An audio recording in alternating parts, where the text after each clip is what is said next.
Mobile ऊपर करो।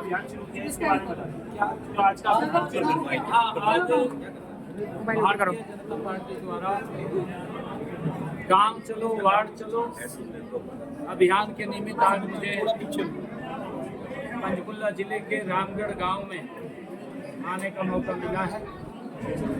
सबसे पहले मैं शिवालय मंदिर में वहाँ पर हमने स्वच्छता अभियान चलाया। स्वच्छता अभियान के बाद हमने वहाँ पूजा अर्चना भी की है। पूजा अर्चना के बाद हमने गांव के लोगों से बातचीत चौपाल पर मीटिंग की है। अभी आपके सामने उस चौपाल के अंदर में बैठा हूँ। और इसके बाद हम यहाँ के हमारे जो बूथ समिति के कार्यकर्ता हैं, कार्यकर्ताओं से मिलने का हमारा कार्यक्रम है।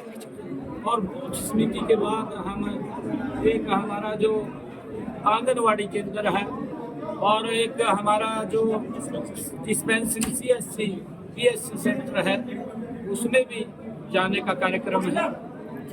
लगातार के ये कार्यक्रम गांव के अंदर है। लगभग 4-5 घंटे आज हर गांव के अंदर हमारा भारतीय जनता पार्टी का नेता कार्यकर्ता आज वहां पर उपस्थित है। और इसके तहत सरकार ने जो डबल इंजन सरकार ने काम किए उन कामों के बारे में लोगों से चर्चा करनी, लोगों की कोई समस्या गांव की तरफ से आती है उसको लेकर के उसका समाधान करना इस कार्यक्रम का मुख्य उद्देश्य है।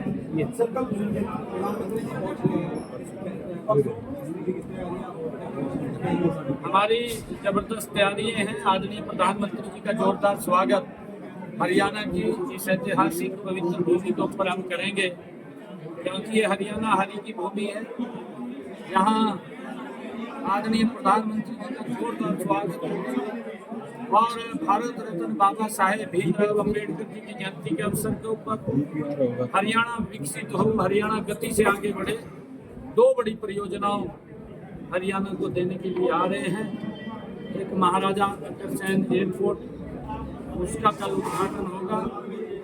और चौधरी दीनबंधु छोटूराम जी थर्मल पावर यमुनानगर में एक सुपर क्रिटिकल 800 मेगावाट यूनिट का शिलान्यास करेंगे। आने वाले समय में उसका बड़ा लाभ दोनों का हरियाणा के लोगों को मिलेगा और हरियाणा भी उस विकसित भारत में एक मजबूती से आगे बढ़ेगा। आदरणीय प्रधानमंत्री जी के सपने को पूरा करेगा। हमने कहा था इसमें कोई राजनीति का विषय नहीं। हमारी दिनेश फोगाट क्योंकि उस वक्त वहाँ के नॉर्म थे, उस नॉर्म के अनुसार ही, क्योंकि वो अंतर्राष्ट्रीय स्तर का मामला था और उस मामले के अंदर दिनेश फोगाट को भी मालूम है, ऐसा नहीं है, उनको भी मालूम है। परंतु हमने कहा था कि हमारी बेटी है दिनेश फोगाट, हम उसके सम्मान को कम नहीं रहने देंगे। अगर उसको उसमें दुख हुआ है क्योंकि हमारी वो हीरो है और हमने कहा था कि हम उसके सम्मान को बरकरार रखेंगे। तो हमने उस वक्त कहा था, मैंने कहा था कि दिनेश फोगाट वो डिमोरलाइज ना हो, उसके लिए सरकार उसके साथ खड़ी है और हम उसको सम्मान देंगे। और सम्मान हमने कहा है हम देंगे, कोई ऐसी बात नहीं। आज वो विधायक बनी है, सरकार ने पूछा है क्योंकि उसमें कई चीज़ें होती है। सरकार ने कहा है कि इनमें से कौन कौन सा वो लेना चाहे वो बता दें, उसके लिए बाकी कुछ नहीं है, हम देने के लिए तैयार हैं। लिंगानुपात में बहुत कमी आई है। मैंने कहा है कोई कमी नहीं आई है, आप पूरे से पूरे आंकड़े दिखाइए उठा करके। कमी 2014 से पहले थी, 2014 के बाद हमने गति से उसके ऊपर काम किया है। आदरणीय मोदी जी ने जो बेटी बचाओ बेटी पढ़ाओ का अभियान इस पवित्र भूमि से छेड़ा था, उस अभियान के कारण लाखों बेटियों को जीवन मिला है। ये आप अपनी उस रिपोर्ट के अंदर दिखाइए, कब कम हुआ है, कब वो कैसे कैसे बढ़ा है।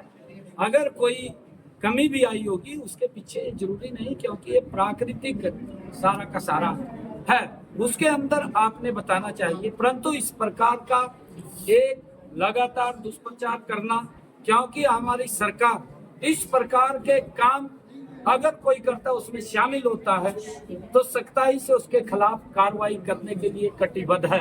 और हम कार्रवाई कर रहे हैं, यहाँ नहीं कर रहे, हम बॉर्डर क्रॉस करके भी कार्रवाई करते हैं। इसी से जुड़ा है कि एक नई पहल करने वाली सरकार लिंगानुपात को बढ़ाने के लिए सहेली नाम से महिला बाल विभाग भी कर रहा है और साथ ही साथ हमारा स्वास्थ्य विभाग भी कर रहा है। इसको लेकर क्या? नहीं, बिल्कुल हमने कई रचना योजना उसके अंदर बनाई है और हमने अभी पंचायती राज दिवस के अवसर के ऊपर हम सरपंचों को भी बुलाने वाले हैं और हम उनको कुछ टारगेट देने वाले हैं। उसमें वो टारगेट देंगे आपके सामने है। उसके अंदर हमने ये भी कहा था कि जो हमारी महिला सरपंच हैं, हमारी वो हर सरपंच गांव के अंदर बेटी बचाओ बेटी पढ़ाओ की ब्रांड एम्बेसडर है, क्योंकि उनके गांव के अंदर जब हमारी बेटी सरपंच है गांव की, तो उसकी जिम्मेवारी भी बनती है कि गांव में इस प्रकार की कुप्रथा नहीं होनी चाहिए, उसको समाप्त करना चाहिए। वो उसका ध्यान रखेगी, उसके लिए हमने उसको तारीफ दी है, उसको सम्मान दिया है। Thank you.